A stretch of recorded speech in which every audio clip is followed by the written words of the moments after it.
For this vlog, we're traveling out of the States. We're going to Canada. We're supporting our friend Giljack on his monthly online tourney grind.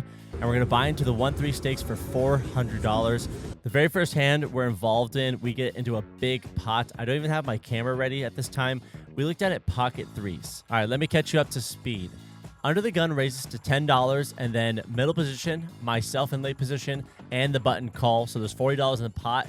The flop comes ace, 10, 3. We drill bottom set. So on this board texture, under the gun, the original raiser bets $30. Middle position folds, I call, and the button folds. And this is where I started filming. The turn comes the 8 of clubs. Our opponent decides to continue barreling. She bets $50. And this is where I consider raising, but I think a big raise on the river would essentially net me the most money. Our opponent has showed a lot of strength, and if I raise here, she might be able to hero fold a single paired hand. So not much thinking to do. I posture for 5 to 10 seconds, and I put in the $50. The river comes the jack of diamonds, and our opponent surprisingly checks. I don't think our opponent will ever do this with pocket aces, pocket tens, pocket jacks, or king queen. So now it's our turn to extract value from a single paired holding. So we're going to find a very clean sizing of $130 into a $200 pot.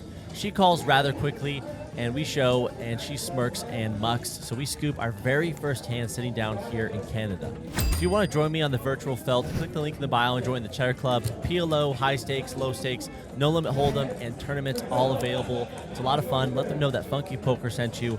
I'll see you guys on there. On to the next hand. We looked at it 6-5 of spades. We're in middle position, and it folds to us. We're going to raise up to $10. This is the average opening size here. So we're just going to obviously open to what the table is used to. The cutoff calls, and then the button raises to $40. In my notes, he has headphones on. So I think 6-5 suited is a great candidate to call here. Sometimes out of position, we can release, but I'm going to be a little sticky here and see if we can drill a flop. So we decide to call, and I think that the cutoff's going to come along too if we put in the chips, and that's exactly what happened. So now we're going 3 ways to a flop, which is king 7-4 with 2 clubs. So we have an open-ended straight draw and a backdoor spade draw. So both myself and the cutoff check to the button, and he decides to bet $45. And now this is where I go into the tank. What do I do here? Should I call or should I raise? I think this is the perfect candidate to raise, but in the moment, we decide to put in the call, which I think is the wrong move. The turn comes the 10 of diamonds. I check to my opponent, and he bets $125, and now it's back on us. I think this card is rather bad for us. I think it's more of his range than our range. Yeah, we could have king 10 sometimes instead of 7s and 4s, but we don't need to turn our hand to a bluff now. If it was a spade, then I would definitely find the check raise here, and then I would definitely blast off on the river. But we're just going to release here and find another hand to continue with. So on to the next. All right, we're going to get a little loose in this next hand. We looked at a queen of diamonds, 10 of hearts in middle position. The button straddles to $6, and the small blind and the big blind and under the gun call. Hey, we're going to throw this into our squeezing range. Not the best candidate, but there's so much garbage out there that we can just get out of the pot. So we make it $40 for our raise. But this does absolutely nothing. Middle position 2, the button and the big blind end up calling. So now we're going 4 ways with a marginal hand. But lucky enough, the flop does come 10 high. 10, 8, 3, 2 clubs. The big blind checks to me, and I don't want to check this multi-way, especially with top pair with a great kicker. And I really need protection, and I think I really need protection versus overcards and straight draws and flush draws, etc. You guys understand. So we're going to represent an overpair and a hand like myself, like a queen 10, king 10, ace 10, and we're going to make it $110. Rather large, but I think this works well against sticky players.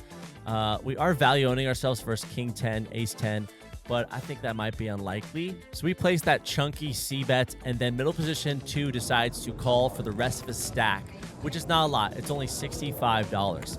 The button tank folds, and then the big blind folds. So a little bit of suspense, but there's no action left. The turn is the 3 of diamonds, and the river is the 2 of spades. I show, and we're going to scoop this $290 pot. All the Canadian bucks coming our way. And don't forget to subscribe and turn notifications to follow my poker journey. We have a really big episode coming up in the next month or so where we dig out of a gigantic hole we buried ourselves in when we first started playing poker. So now we're on to the next hand. We looked at an ace queen of spades in early position. Action starts with under the gun. They limp for $3, and now it's on me. I'm gonna raise up to 20. Middle position calls, and then middle position 2 decides to raise it up to $80. This is a rather passive player, and sometimes with ace queen suited out of position, I like to re-raise. So when it folds to me, I consider all the options, but I think it's going to be best just to call here and see a flop and hope to drill it, because I think the middle position 2 players range is just going to be so capped and going to have us crushed a lot of the time. So we choose the passive route and we put in the chips, and middle position comes along as well. We got a big pot that's brewing. The flop comes 7-7-6 rainbow. We both check to the passive player and she goes all in, and we fold. I feel like we saved a lot of money here. And I guess we could fold pre-flop sometimes if we have a strong read, but that hand just feels too strong to release and not see a board. So it's all good. We had 40% of a royal flush. We didn't see what we needed, and now we're going to go on to the next hand. In this next hand, we look down at the Brad Owen special, the 2-piece McJiggities. We have pocket jacks. We're in the cutoff with this hand, and the action starts with under the gun. He raises to $12, and I decided to 3-bet to $35. It gets back to the under the gun raiser, and he 4-bets to $135. All right, now we're in a tough position. All right, so here's our evaluation, all right? We could play this in position and see a flop, but there's a lot of cards we do not want to see. And I think pocket jacks are relatively going to be strong against this 4-bet. I've seen this opponent get very light many times. He showed king 4 of diamonds for a 3-bet squeeze on the button, which is not the most crazy thing in the world, but it's good to know that your opponent is capable of doing something that's unorthodox, because it helps you exploit that and make money from those mistakes. So I'm going over my options, and I think our opponent can definitely have ace queen suited here, ace jack suited, even though we do block that, ace 10 suited, and sometimes pocket 10s. So I think the best move here is to turn our hand into a bluff, but in my eyes, it's for value. So most of the time, a 5-bet should not be jacks, but we're going to do this in this instance to exploit our opponent. And if he does have ace king, we are ahead of that. And if he has ace queen, we're ahead of that as well. Technically, it's a flip, but we do have a higher percentage of winning. So when we decide to go all in, our opponent postures for a little bit. He thinks, but he does snap fold, and we scoop $135 uncontested. Hey, we won with the jiggities. I'm not complaining. All right, prepare for the final hand of the vlog. We look down at ace of hearts, queen of diamonds, and under the gun. I raise it up to $10. The button calls, and then the small blind decides to 3-bet to $40. We have a great candidate to 4-bet. We do have a caller behind us, but I think if we raise, that opponent's going to fold. Their range is very weak. So I want to think of our position as in position of the raiser. So the small blind 3-bets, and now we're going to 4-bet. So we're essentially squeezing here now to $115, and it gets to the button, and he folds. That's great to know. And now it's back on the small blind. And he doesn't take very long, and he decides to jam for $367. So when this happens, I did not get any live tells or live reads that he was weak. This felt very strong. And now we just have a bluff catcher. We 4-bet ace queen, and he 5-bet jams for $367. We're not going to light money on fire here. And, you know, he could have hands like pocket jacks and pocket 10s, but I'm not trying to flip either. I know it's kind of contradictory to our last hand with pocket jacks, but I think what we did before was exploitative.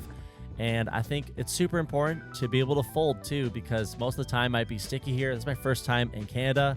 I have no read or reason to call here thinking that we might be ahead. And I mean, this is not something I should be yapping about. This is a pretty straightforward fold. So I release and show an ace, and guess what our opponent shows us? Jack 10 of spades. I tell him, well done, nice hand. And now it's time to rack it up and call it a night. So we're in the game for $400. We cash out for $710 for a profit of $310 Canadian bucks. So I felt like I'm dusting off the rust. Felt good. Made some good folds. I've been trying to play a little bit tighter, not as aggressive, and yeah, I missed a couple 3-bet spots, and but overall happy with how it came out. And then that Jack 10 of spades hand threw me off a bit, 5-bet jam. He's like, I had just enough to get you to fold. You know, I would only call it with ace king and sometimes ace queen suited if I know the player, but I don't know him at all. I'm like, ace queen feels like a snap fold. You know, I don't have to think about it, but it's what it is.